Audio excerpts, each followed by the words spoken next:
بسم اللہ الرحمن الرحیم۔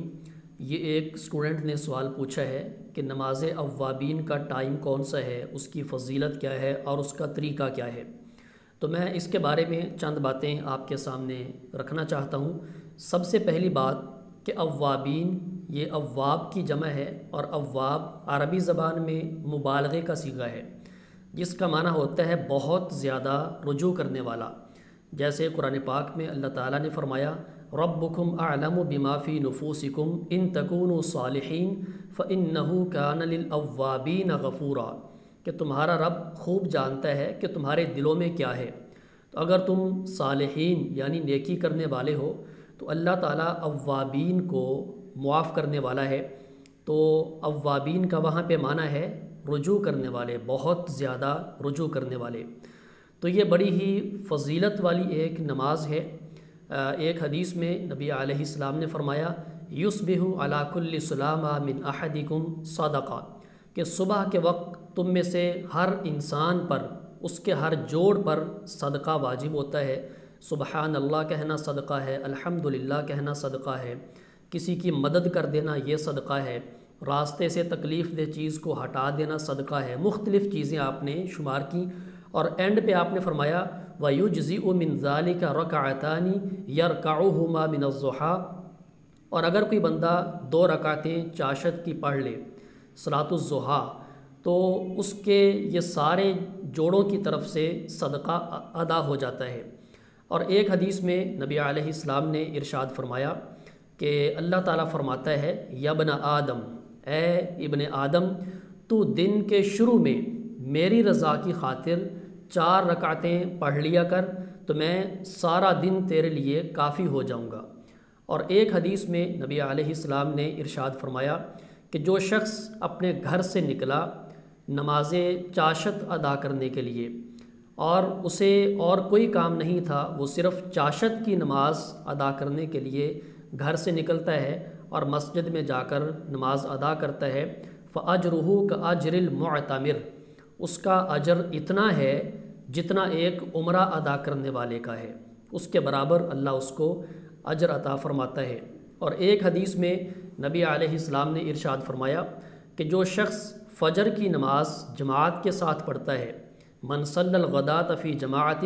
ثم قعد یذکر اللہ، پھر اللہ تعالیٰ کا ذکر کرتا رہتا ہے حتی تطلع الشمس، یہاں تک کہ سورج طلوع ہو جاتا ہے، اور پھر وہ اٹھتا ہے اور 2 رکعت نماز ادا کرتا ہے، تو اللہ تعالیٰ اسے حج اور عمرے کا مکمل اجر عطا فرما دیتا ہے۔ تو خواتین گھر میں بیٹھ کر یہ اجر حاصل کر سکتی ہیں، اور جو مرد حضرات ہیں وہ مسجد میں جماعت کے ساتھ شامل ہو کر اس فضیلت کو پا سکتے ہیں۔ تو بہت ساری روایات ہیں کہ جن میں نماز اوابین کی فضیلت کو بیان کیا گیا ہے۔ اب آتے ہیں کہ یہ نماز اوابین ہے کون سی نماز؟ تو دراصل نماز اوابین یا صلاۃ الاوابین یہ چاشت کی نماز کا ہی ایک نام ہے۔ تو چاشت کی نماز، نماز اشراق اور نماز اوابین، یہ تینوں ایک ہی نماز کے مختلف نام ہیں۔ تو مختلف ٹائمز میں اس کو ادا کرنے کے حوالے سے مختلف نام اس کے رکھے گئے ہیں۔ اب جیسے سورج کے طلوع ہونے کے بعد اس کو پڑھا جائے تو وہ نماز اشراق کہلاتی ہے، تھوڑا سا اور لیٹ کر لیا جائے وہ چاشت کہلاتی ہے، اور اگر ہم اس کو تھوڑا سا اور لیٹ کر لیں، یعنی جب سورج گرم ہو جاتا ہے اور تھوڑی سی حدت اور شدت ہو جاتی ہے، تو اس وقت اس کو صلاۃ الاوابین کہا جاتا ہے۔ بہت ساری صحیح احادیث میں اس کو یعنی نماز چاشت کو ہی صلاۃ الاوابین سے تعبیر کیا گیا ہے۔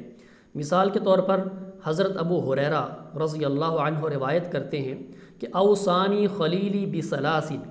مجھے میرے خلیل اور حبیب صلی اللہ علیہ وآلہ وسلم نے 3 کاموں کی وصیت کی کہ میں ان کو کبھی نہیں چھوڑوں گا۔ پہلا کام یہ کہ میں وتر پڑھ کر سویا کروں، دوسرا کام یہ کہ میں نماز چاشت کی پابندی کروں، اور ابو ہریرہ رضی اللہ عنہ فرماتے ہیں وَهِيَ صلاۃ الاوابین، یہی صلاۃ الاوابین ہے۔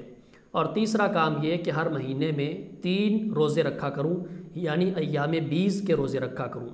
ایک اور صحیح حدیث ہے نبی کریم صلی اللہ علیہ وآلہ وسلم نے خود ارشاد فرمایا، مرفوع حدیث ہے کہ لا یحافظ علی صلاۃ الضحیٰ الا اواب وہی صلاۃ الاوابین، کہ نماز چاشت کی حفاظت وہی شخص کرتا ہے جو اواب ہے، یعنی جو بہت زیادہ اللہ کی بارگاہ میں رجوع کرنے والا ہے، اور یہی صلاۃ الاوابین ہے۔ تو گویا نماز چاشت یا صلاۃ الضحیٰ کو ہی نماز اوابین کہا گیا ہے احادیث میں۔ ایک اور روایت ہے صحیح مسلم کی، حضرت زید بن ارقم رضی اللہ عنہ اس کو روایت کرتے ہیں کہ انہوں نے کچھ لوگوں کو دیکھا کہ وہ چاشت کی نماز پڑھ رہے ہیں، تو انہوں نے کہا کہ ان لوگوں کو پتہ ہے کہ یہ نماز کسی اور ٹائم میں پڑھنا زیادہ افضل ہے، اور وہ ٹائم کون سا ہے کہ نبی علیہ السلام نے فرمایا صلاۃ الاوابین حین ترمض الفصال، کہ صلاۃ الاوابین کا وقت اس وقت ہے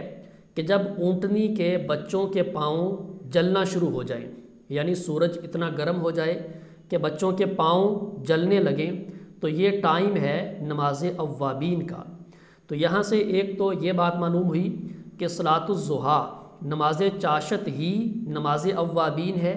اور دوسری بات یہ معلوم ہوئی کہ نماز اوابین کا وقت کون سا ہے کہ جب سورج بلند ہو جائے اور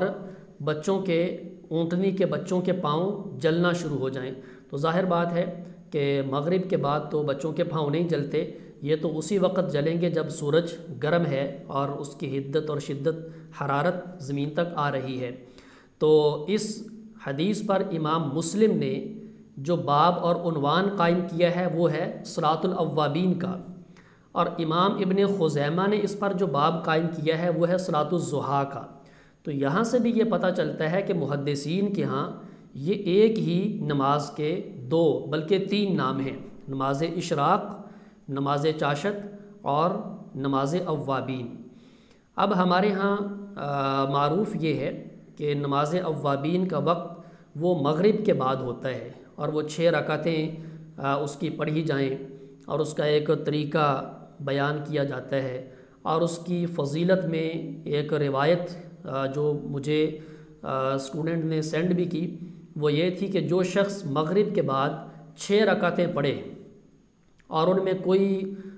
بری بات نہ کرے، کوئی اس کی توجہ ادھر ادھر نہ ہٹے، تو اسے 12 سال کی عبادت کا اجر عطا کر دیا جاتا ہے۔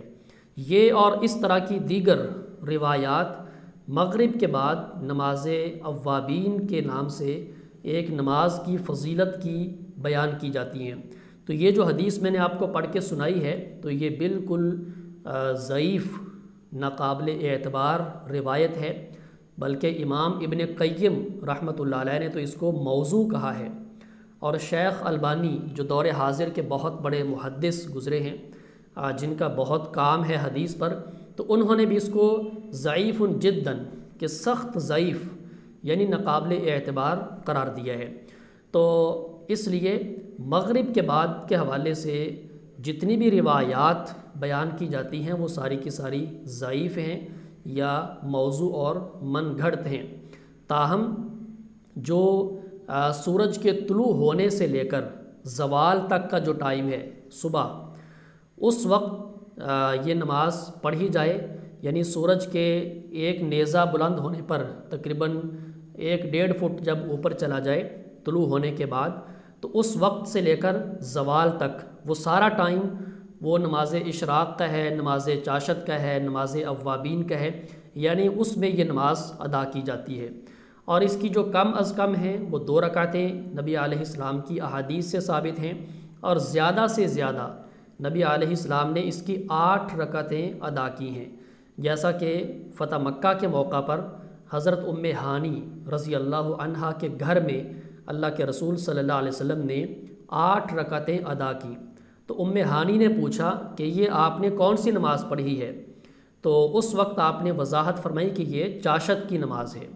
تو زیادہ سے زیادہ 8 رکعتیں اور کم سے کم 2 رکعتیں اس کی ادا کی جا سکتی ہیں۔ تو اس ساری بات سے، بحث سے یہ خلاصہ یہ نکلتا ہے کہ جو اوابین ہے بہت ہی فضیلت والی ایک نماز ہے، اور اس کی کم از کم 2 رکعتیں ہیں، زیادہ سے زیادہ 8 رکعتیں ہیں، اور اس کا جو ٹائم ہے سورج کے طلوع ہونے سے لے کر زوال تک اس کا وقت ہے، اس میں کسی بھی وقت اس کو ادا کیا جا سکتا ہے۔ تاہم اس کا افضل اور بہتر جو وقت ہے وہ یہ ہے کہ اس کو سورج کے بلند ہونے پر، گرم ہونے پر ادا کیا جائے۔ اور مغرب کے بعد نماز اوابین کا جو طریقہ اور فضیلت بیان کی جاتی ہے وہ نبی علیہ السلام کی صحیح احادیث سے ثابت نہیں ہے۔ ہاں البتہ مغرب کے بعد ویسے کوئی بندہ نفل پڑھنا چاہے وہ پڑھ سکتا ہے، یعنی اس کی تعداد کو مخصوص کیے بغیر اور اس کے اجر و ثواب کو بیان کیے بغیر کوئی بندہ ویسے نفل پڑھنا چاہے وہ پڑھ سکتا ہے، لیکن اس کی مخصوص تعداد اور مخصوص اجر و ثواب یہ اللہ کے رسول سے ثابت نہیں ہے۔ تو امید ہے کہ میری یہ بات بالکل واضح ہو چکی ہے۔ والسلام علیکم ورحمۃ اللہ وبرکاتہ۔